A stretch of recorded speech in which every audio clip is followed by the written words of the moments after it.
At ako po ay nagpupuri at nagpapasalamat sa Panginoon.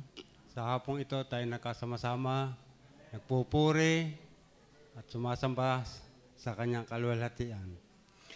Salamat po sa kaligtasan na aking natambo sa kanya at sa lahat ng ating mga pinagkalooban ng kaligtasan. Maraming salamat po.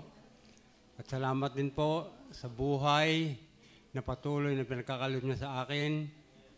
Bagamat sa katatayo akong ito ay medyo iba na. Sabi nga nag-iiba pati boses, pati katawan, pati lakad. Nag-iiba na. Pero ayos pa rin. Salamat po sa Panginoon at yun nga po, nakakapagpatuloy sa paglilingkod. Bagamat ako nga po hindi nakakasama sa paghayo.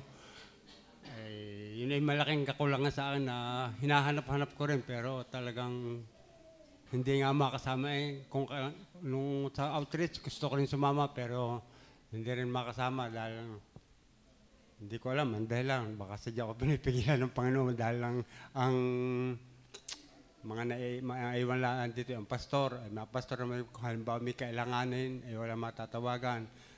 At saka sa mga, yun, ang ministry ko nga yung pagluluto, edi nagluluto na para pagdating nila, basta nalang kakain. Dahil kung sila umuwi, kasi alas 9 na, ay kung magluluto pa, ay di nakakaawa naman sa mga bata, sa mga worker pala. At salamat din po sa Panginoon at yun nga, kahit sa ganitong edad ay may nagagampanan pa rin, nagawain. At yun, isa ko pa pinagpapasalamat ay yung pinasalamat ko kanina sa Merid na sa pagtataga ng pag-share sa mga anak at sa mga mahal sa buhay ay unti-unti ko nang nakikita na sila nakikinig sa online bagamat hindi pa makasama dito. Palagi ang dahilan nila ay ang pamasahe. Sabi ko kung pamasahe ang kailangan, edi pag nagkaroon.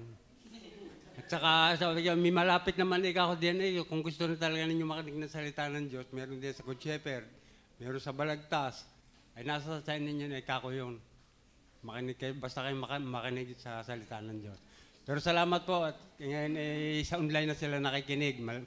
Malamang sa worship, minsan sa prayer meeting nakikinig din sila. At yun po, ipinagpapasalamat ko sa Panginoon.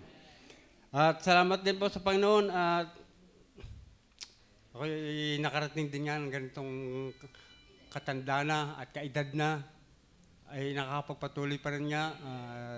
Ayaw, kung gusto ninyong malaman ang sekreto na makaabot kayo ng ganitong edad, ibibigay ko sa inyo. Kayo'y manalangin sa Panginoon at kayo'y lalakas ang katawan. Yun lamang po. Maraming salamat po.